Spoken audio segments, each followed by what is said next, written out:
ओम नमो भगवते वासुदेवाय। स्वागत है आप सभी का हमारे चैनल पर। आज के इस वीडियो में आप सुनेंगे माघ मास के महात्म के 8वें अध्याय की कथा। तो कथा आरंभ करने से पहले आपसे एक ही आग्रह है, अगर चैनल को सब्सक्राइब नहीं किया है तो चैनल को सब्सक्राइब करके बेल आइकन पर क्लिक कर लीजिए, और अगर कथा पसंद आती है तो लाइक करके औरों को भी शेयर करिए। तो चलिए शुरू करते हैं आज की कथा। माघ मास के महात्म की कथा सुनने से पहले सुनते हैं सीता माता के नित्यनेम की कथा, जिसको माता सीता सुनाया करती थी और भगवान श्री रामचंद्र जी सुना करते थे। इस कथा को सुनने से हमेशा अन्न और धन के भंडार भरे रहते हैं, कभी भी अन्न धन की कमी नहीं आती। तो आइए सुनते हैं नित्यनेम की कथा। एक बार भगवान श्री रामचंद्र जी को कहीं बाहर जाना पड़ गया, तो माता सीता कहने लगी कि भगवान, मेरा तो 12 वर्ष का नित्यनेम है, अब आप बाहर जाएंगे तो मैं अपनी कथा किसे सुनाऊंगी। तो भगवान बोले कि तुम कुएं की पाल पर जाकर बैठ जाना, और वहां जो औरतें पानी भरने आएंगी उन्हें अपनी कथा सुना देना। तो सीता माता कुएं की पाल पर जाकर बैठ जाती हैं। तभी वहां पर एक स्त्री आई। उसने रेशम जरी की साड़ी पहन रखी थी और सोने का घड़ा ले रखा था। माता सीता उसे देखकर कहने लगी, बहन, मेरा 12 वर्ष का नित्यनेम सुन लो। लेकिन वह स्त्री बोली कि अगर मैं तुम्हारा नित्यनेम सुनूंगी तो मुझे घर जाने में देर हो जाएगी और मेरी सास मुझसे लड़ेगी। उसने कहानी नहीं सुनी और अपने घर को चली गई। उसके ऐसा करते ही उसकी रेशम जरी की साड़ी फट गई और सोने का घड़ा मिट्टी के घड़े में बदल गया। जब सास ने ये देखा तो पूछा कि ये किसका दोष अपने सिर पर लेकर आई है। तो बहू ने कहा कि कुएं पर एक औरत बैठी थी, उसने कहानी सुनने के लिए कहा, लेकिन मैंने नहीं सुनी और ये मुझे उसी का फल मिला है। बहू की बात सुनकर अगले दिन सास वही साड़ी पहनकर घड़ा लेकर कुएं की पाल पर पहुंची। सास को वहीं पर माता सीता बैठी मिली। तो माता सीता ने कहा कि बहन, मेरी नित्यनेम की कहानी सुन लीजिए। तो सास बोली कि एक बार की तो छोड़ो, मैं तो 4 बार कहानी सुन लूंगी। सास के ऐसा कहते ही सीता माता उसे कहानी सुनाने लगी। राम आए लक्ष्मण आए, देश के पुजारी आए, नित्यनेम का नेम लाए, आओ राम बैठो राम, तपी रसोई जेओ राम, माखन मिश्री खाओ राम, दूध बताशा पियो राम, सूत के पलका मोठो राम, शाल दुशाला पोठो राम, शाल दुशाला ओढ़ो राम, जब बोलूं जब राम ही राम, राम संवारे सबके काम, खाली घर भंडार भरेंगे, सबका बेड़ा पार करेंगे, श्री राम जय राम जय जय राम। सास बोली, बहन, कहानी तो बहुत अच्छी लगी। कहानी सुनकर सास घर को चली गई। तभी उसकी साड़ी फिर से रेशम जरी की बन गई, मिट्टी का घड़ा फिर से सोने के घड़े में बदल गया। तब बहू कहने लगी, सासू माँ, आपने ये सब कैसे किया? तो सास ने कहा, बहू, तू दोष लगाकर आई थी और मैं दोष उतार कर आ रही हूँ। बहू ने पूछा कि वह कुएं वाली स्त्री कौन है? तब सास बोली कि वे सीता माता थी। वे पुराने से नया कर देती हैं, खाली घर में भंडार भर देती हैं, लक्ष्मी जी का वास घर में कर देती हैं, आदमी की जो भी इच्छा हो उसे पूरा करती हैं। तो बहू बोली कि ऐसी कहानी मुझे भी सुना दो। तो सास बोली, ठीक है, तुम भी सुनो। और सास ने कहानी कहनी शुरू की। राम आए लक्ष्मण आए, देश के पुजारी आए, नित्यनेम का नेम लाए, आओ राम बैठो राम, तपी रसोई जेओ राम, माखन मिश्री खाओ राम, दूध बताशा पियो राम, सूत के पलका मोठो राम, शाल दुशाला पोठो राम, शाल दुशाला ओढ़ो राम, जब बोलूं जब राम ही राम, राम संवारे सबके काम, खाली घर भंडार भरेंगे, सबका बेड़ा पार करेंगे, श्री राम जय जय राम। कहानी सुनकर बहू बोली कि कहानी तो बहुत अच्छी है। तो सास ने कहा कि ठीक है, इस कहानी को अब हम रोज कहा करेंगे। अब तो सास बहू रोज सवेरे उठती, नहाती धोती और पूजा करने के बाद नित्यनेम की सीता जी की कहानी कहती। एक दिन उनके यहाँ एक पड़ोस की औरत आई और बोली कि बहन, जरा सी आँच देना। तो वह बोली कि आज तो अभी हमने जलाई ही नहीं। तो पड़ोसन कहने लगी कि तो फिर सुबह 4 बजे से उठकर तुम लोग क्या कर रही हो? तो उन्होंने कहा कि सुबह उठकर हम पूजा करते हैं, फिर सीता माता की नित्य की कहानी कहते हैं। तो पड़ोसन उनकी बात सुनकर बोली कि माता सीता की कहानी कहने से तुम्हें क्या मिला? तो वे बोली, इनकी कहानी कहने से घर में भंडार भर जाते हैं, सारे काम सिद्ध होते हैं, मन की इच्छा भी पूरी होती है। तो पड़ोसन कहने लगी कि बहन ऐसी कहानी मुझे भी सुना दो। फिर वह बोली कि ठीक है, तुम भी ये कहानी सुन लो। और सास ने पड़ोसन को कहानी कहनी शुरू कर दी। राम आए, लक्ष्मण आए, देश के पुजारी आए, नित नेम का नेम लाए, आओ राम बैठो राम। इस प्रकार से पूरी कहानी पड़ोसन को सुना दी। सारी कहानी सुनने के बाद पड़ोसन कहने लगी, बहन कहानी तो मुझे बहुत अच्छी लगी। अब वह पड़ोसन भी नित्य सीता माता की कहानी कहने लगी। कहानी कहने से सीता माता ने पड़ोसन के भी भंडार भर दिए। अब तो पूरे मोहल्ले में नित्य की कथा चल पड़ी। हर किसी की मनोकामना पूरी होने लगी। हे सीता माता, जैसे आपने उनके भंडार भरे, वैसे ही आप हमारे भी भंडार भरना। जो ये कहानी कहे या सुने, उनके भी भंडार हमेशा भरे रखना। बोलिए सीता माता की जय। और अब सुनिए माघ मास के महात्म के 8वें अध्याय की कथा। 8वें अध्याय में यमदूत विकुंडल से अहिंसा, तप और दान का वर्णन करते हैं। यमदूत बोला, हे सौम्य, तुमने अच्छा प्रश्न पूछा। तुम इस समय पाप रहित हो। शुद्ध हृदय वाले व्यक्ति की कल्याण मार्ग में वृद्धि होती है। यद्यपि पराई सेवा में तत्पर होते हुए भी मैं तेरे प्रेम के कारण तुझसे यथा बुद्धि कहता हूँ। सब अवस्थाओं में मन, कर्म या वाणी से जो दूसरों को दुख नहीं देते, वे यमलोक में नहीं जाते। प्राणियों की हिंसा करने वाले मनुष्य वेद, दान, तप और यज्ञ से भी किसी प्रकार उत्तम गति को प्राप्त नहीं करते।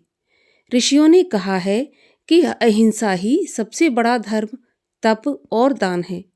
दयालु मनुष्य मच्छर, डांस, खटमल, लीख, जुआ आदि जंतुओं की भी अपने समान ही रक्षा करते हैं।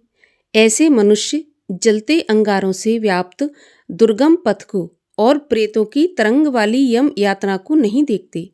जो मनुष्य अपने भोजन के हेतु जल अथवा थल के जीवों को मारते हैं, वे कालसूत्र नाम के नरक में दुर्गति को पाते हैं और अपने ही मांस का भोजन करते हैं। पीव और लोहू पीते हैं तथा कीचड़ में औंधे मुंह डाल दिए जाते हैं, जहां उन्हें कीड़े मकोड़े काटते रहते हैं। अंधेरे में एक दूसरे को घातक हो परस्पर खाते हैं और घोर शब्द करते हुए एक कल्प तक वहीं रहते हैं। हे वैश्य, फिर नरक से निकलकर बहुत दिनों तक स्थावर योनि को भोग के वे क्रूर सैकड़ों तिर्यक योनि में जाते हैं। फिर प्राणियों के हिंसक व्यक्ति जन्मांध, दरिद्री, काने, कुबड़े, लंगड़े और अंगहीन का जन्म पाते हैं। इसलिए हे वैश्य, दोनों लोकों में सुख चाहने वाले मनुष्यों को मन, क्रम, वाणी से दूसरे से कभी द्रोह नहीं करना चाहिए। हिंसक लोगों को दोनों लोक में सुख नहीं मिलता। जो किसी प्राणी की हत्या नहीं करते, उनको कहीं भी डर नहीं रहता। जिस तरह सीधी और टेढ़ी बहने वाली नदियां समुद्र में जाकर मिल जाती हैं, उसी तरह से सभी धर्म दृढ़ रूप से अहिंसा में प्रवेश करते हैं। हे वैश्य श्रेष्ठ, जो प्राणियों को अभय दान देता है, वह सब तीर्थों को स्नान कर लेने और सब यज्ञों में दीक्षा पाने का फल प्राप्त कर लेता है। हे वैश्य, जो लोग अपने अपने वर्ण अनुसार शास्त्रोक्त धर्म का पालन करते हैं, वे यमलोक में नहीं जाते।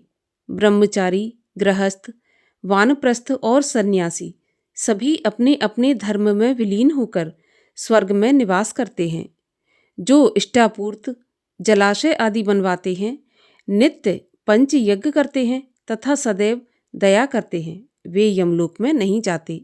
जो ब्रह्मचारी हैं, वेद पाठी हैं और नित्य अग्निहोत्र करते हैं, वे स्वर्गगामी होते हैं। दीन वचन नहीं बोलने वाले शूरवीर जो संग्राम में लड़ाई में मरते हैं, वे सूर्यलोक में होकर स्वर्ग में जाते हैं।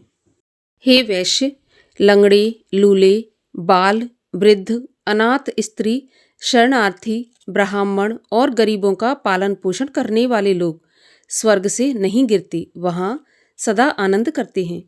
कीचड़ में फंसी गाय को तथा ऋषि ब्राह्मण का कल्याण करने वाले, गाय को चारा देने वाले, गाय की सेवा करने वाले और गाय की पीठ पर न चढ़ने वाले स्वर्गगामी होते हैं।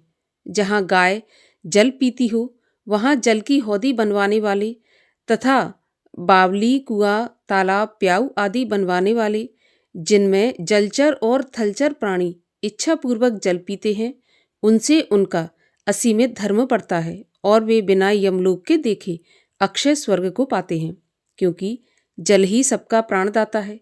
पीपल, नीम और बरगद के एक एक, कैथ, बेल, आंवले के 3-3, आम के 5 और इमली के 10 पेड़ जो लगवाते हैं, उनको नरक नहीं मिलता।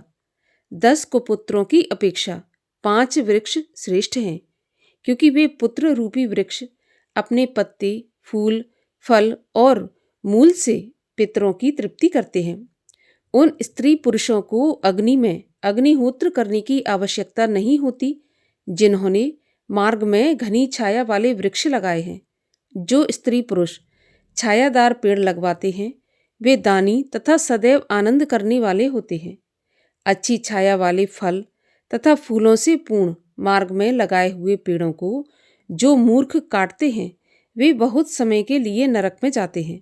हे वैश्य, जहाँ तुलसी का वन रहता है, वह घर तीर्थ के समान है।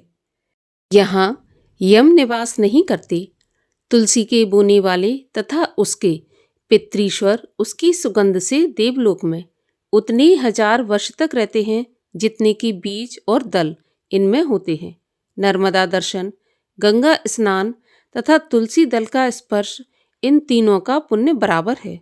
तुलसी की सेवा करने, सींचने, दर्शन और स्पर्शन करने से वाणी, मन तथा शरीर से उत्पन्न पाप नष्ट हो जाते हैं।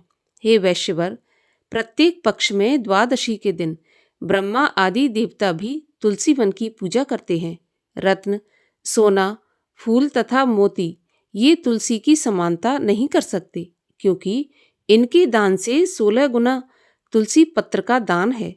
जो फल 1000 आम तथा 100 पीपल के वृक्ष लगाने से होता है, वह फल तुलसी के केवल एक पेड़ लगाने से होता है। जो तुलसी की मंजरी से हरि की पूजा करता है, वह गर्भ में नहीं आता। हे वैश्य, जो मनुष्य स्वयं प्राकट्य हुए शिवलिंग की या स्फटिक के रत्न के लिंग की या पार्थिव के लिंग की कहीं तीर्थ में, पर्वत पर या वन में स्थापित की हुई शिवलिंग की पूजा करते हैं और जो सदैव ओम नमः शिवाय इस मंत्र का जाप करते हैं अथवा प्रसंग में, शठता में, अभिमान या लोभ से महादेव जी की सेवा करते हैं, वे यमराज का दर्शन नहीं करते। शिवजी के भक्त शिवजी की पूजा में लीन होकर शिवलोक में 14 इंद्र तक आनंद करते हैं। हे वैश्य, शिव पूजन के समान पुण्य देने वाला, सब पापों को नष्ट करने वाला तथा सब कीर्ति को देने वाला तीनों लोकों में कोई दूसरा कर्म नहीं है। शिव भक्त जो जनार्दन भगवान से बैर करते हैं, वे निसंदेह नरक भोगते हैं। शिव जी का कैसा भी धन, अन्न, फल, जल क्यों न हो, उसे ग्रहण न करें और न कभी शिव निर्माल्य का उल्लंघन करें। उसे किसी गड्ढे व कुआं आदि में डाल देना चाहिए। जो मनुष्य लोभ या मोहवश होकर मक्खी के पैर के समान भी शिव द्रव्य लेता है, वह कल्प तक नरक में पड़ता है। जो तृण, काठ या पत्थर का ब्रह्मा, विष्णु अथवा महादेव जी का मंदिर या मठ बनवाते हैं, वे मनुष्य इन देवताओं के लोक में बहुत समय तक वास करते हैं। हे वैश्य, जो लोग धर्मशाला, गौशाला, सन्यासियों के लिए विश्राम स्थल, ब्राह्मणों के लिए घर तथा गरीब दुखियों के लिए कुटी बनवाते हैं, वे लोग इंद्र के भवन में निवास करते हैं। इन स्थानों के जीर्ण उद्धार कराने से भी दूना फल प्राप्त होता है। जो इनको तोड़ता है वह अवश्य घोर नरक में जाता है। जो मनुष्य लोभवश देवता, ब्राह्मण और सन्यासी के मठ पर अधिकार कर लेता है, उसे सभी धर्मों से बहिष्कृत कर देना चाहिए। जो मठ के पत्र, पुष्प, फल, अन्न आदि द्रव्य का भक्षण करता है, उसके पुत्र, कुल और बंधु बांधव 21 नरक भोगते हैं। सूर्य, चंडिका, विष्णु, गणेश आदि देवता का द्रव्य भक्षण न करें। मठाधीशों के अन्न का भोजन आदि भी नहीं करना चाहिए। यदि भोजन करता है तो चंद्रायण व्रत करे। मठाधिकारी को स्पर्श करने पर वस्त्र सहित जल में गोता लगाए। ब्रह्मा, विष्णु तथा शिव की पूजा के लिए जो बगीचा आदि लगवाते हैं, वे देवलोक में वास करते हैं। जो मनुष्य सदैव पिता, माता, देवता और अतिथियों की सेवा करते हैं, वे प्रजापति के उत्तम लोक को जाते हैं। 8वां अध्याय यहीं पर समाप्त होता है। अगले अध्याय की कथा सुनेंगे आप कल की वीडियो में। और अब सुनिए श्री कृष्ण चालीसा। वंशी शोभित कर मधुर, नील जलद तन श्याम, अरुण अधर जनु बिंब फल, नयन कमल अभिराम, पूर्ण इंद्र अरविंद मुख, पीतांबर शुभ साज, जय मन मोहन मदन छवि, कृष्ण चंद्र महाराज। जय यदुनंदन, जय जगवंदन, जय वसुदेव देव की नंदन, जय यशोदा सुत नंद दुलारे, जय प्रभु भक्तन के दृग तारे, जय नट नागर नाग नथैया, कृष्ण कन्हैया धेनु चरैया, पुनि नख पर प्रभु गिरवर धारो, आओ दीनन कष्ट निवारो, वंशी मधुर अधर धरि टेरी, होवै पूर्ण विनय यह मेरी, आओ हरि पुनि माखन चाखो, आज लाज भारत की राखो, गोल कपोल चिबुक अरुणारे, मृदु मुस्कान मोहिनी डारे, रंजित राजीव नयन विशाला, मोर मुकुट बैजंती माला, कुंडल श्रवण पीत पट आछे, कट कंकेणी काछनी काछे, नील जलज सुंदर तनु सोहे, छविलक सुर नर मुनि मन मोहे, मस्तक तिलक अलक घुंघराले, आओ कृष्ण बांसुरी वाले, कर पय पान पूत नहीं तार्यो, अका बका कागा सुर मार्यो, मधुवन जलत अगन तब ज्वाला, भय शीतल लख तहि नंद लाला, सुरपति जब ब्रज चढ़ो रिसाई, मूसर धार वार वर्षाई, लगत लगत ब्रज चहन बहायो, गोवर्धन नख धार बचायो, लख यशोदा मन भ्रम अधिकाई, मुख मह 14 भुवन दिखायो, दुष्ट कंस अति उधम मचायो, कोटि कमल जब फूल मंगायो, नाथ काल यहीं तब तुम लीने, चरण चिन्ह दे निर्भय कीने,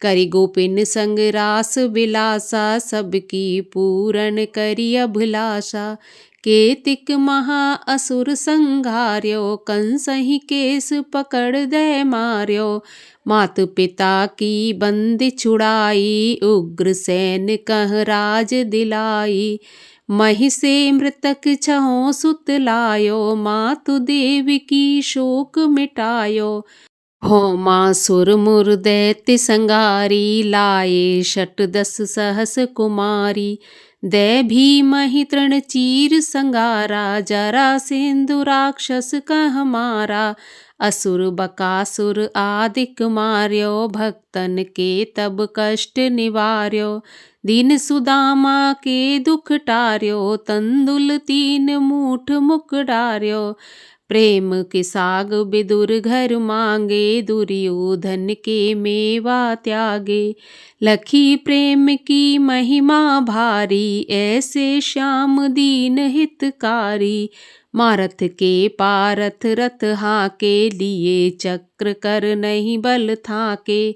निज गीता के ज्ञान सुनाए, भक्तन हृदय सुधा वर्षाए।